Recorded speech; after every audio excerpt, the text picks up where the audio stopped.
All right, let's dive right in. The 2025 Forbes list for India is out, and it's time to see who's at the top of the money mountain.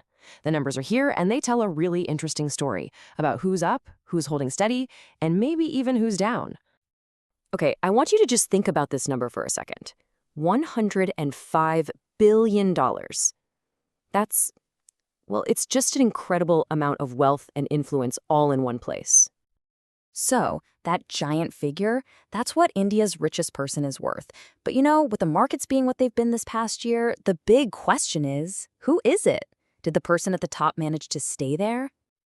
All right, no more waiting. Let's get straight to it and look at the top 5, the absolute peak of the 2025 list. And there you have it. No surprise, at number 1, Mukesh Ambani, holding strong with that $105 billion fortune. Right behind him, you've got Gautam Adani at a very solid $92 billion. Then, coming in third, Savitri Jindal with $40 billion, followed by Sunil Mittal at $34, and Shiv Nader wrapping up the top 5 with $33 billion. Look at that gap between first and second place. It's huge. The difference alone, that $13 billion between Ambani and Adani, that sum by itself is bigger than what a lot of other billionaires on the list are worth. It really gives you a sense of the scale we're dealing with here. Okay, so the top 2 are in a league of their own. But there's another name in this top 5 that really stands out. Her story is pretty incredible. It's all about leadership, power, and really breaking the mold. Of course, I'm talking about Savitri Jindal.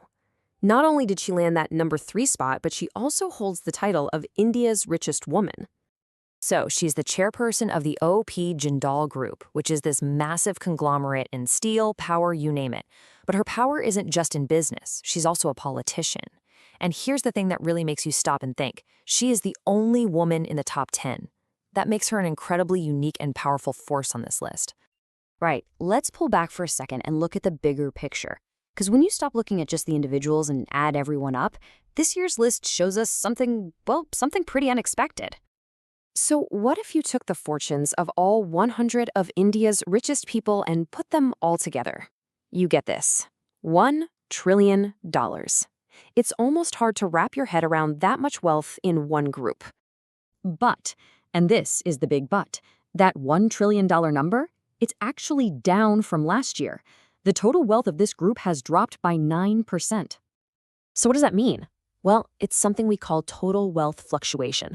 Basically, even though the people at the very top are doing great, the overall pie got a little smaller. A dip like this usually hints at bigger things happening in the economy. Market shifts that can impact even the super rich. So, what's the big takeaway here? What are we supposed to make of this? You've got these individuals at the top who seem unshakable, but the group as a whole lost ground. What is that telling us? Well, it really boils down to this. Despite the huge fortunes at the very top, the collective wealth of India's 100 richest actually shrank this past year. It's a pretty clear reminder that nobody is totally immune to what's happening in the broader economy, not even them. And that's the thought I want to leave you with. When the total wealth of the country's richest people goes down, even while the top players stay the same, what does that signal for the future of the Indian economy? It's definitely something to think about.